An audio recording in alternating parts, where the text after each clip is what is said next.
میرے پروردگار، اے کن فیکون کے مالک، 70 ماؤں سے بڑھ کر اپنے بندے سے پیار کرنے والے، تجھے تیری رحیم کا واسطہ، تجھے تیری کریمی کا واسطہ، تجھے تیرے حبیب صلی اللہ علیہ وسلم کا واسطہ، اس مبارک رات کے واسطے میری دعا کو قبول فرما۔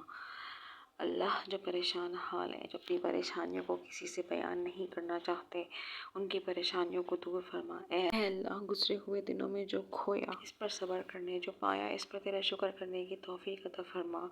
گزرے ہوئے اوقات سے سبق سیکھنے اور آنے والے دنوں کو بہتر بنانے کی صلاحیت عطا فرما۔ اے اللہ، آنے والے دنوں میں ہمیں بہترین ذکر کرنے والا، بہترین شکر ادا کرنے والا، بہترین عبادت کرنے والا بنا دے۔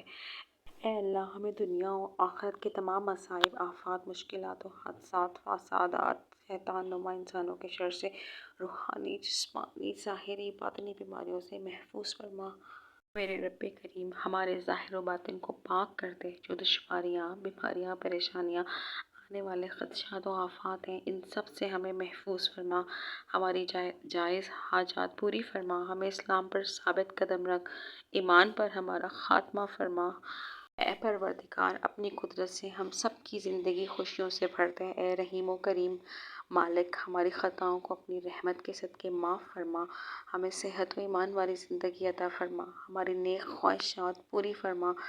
سب پر رحم و کرم فرما۔ رزق حلال میں وسعت و برکت عطا فرما۔ اے رب العزت، اے ساری کائنات کے شہنشاہ، اے ساری مخلوق کے پالنے والے، اے زندگی موت کا فیصلہ کرنے والے، اے آسمانوں اور زمینوں کے مالک، اے عزت و ذلت کے مالک، اے بیماریوں کو شفا دینے والے۔ اے اللہ، ہم تیرے گناہ گار بنتے ہیں، تیرے خطا کار بنتے ہیں، ہمارے گناہوں کو معاف فرما، ہماری خطاؤں کو معاف فرما۔ اے اللہ، ہم اپنے اگلے پچھلے صغیرہ و کبیرہ سبھی گناہوں، خطاؤں اور نافرمانیوں کی معافی مانگتے ہیں۔ اے اللہ رب العزت، ہم اپنے گناہوں سے توبہ کرتے ہیں، ہماری توبہ قبول فرما۔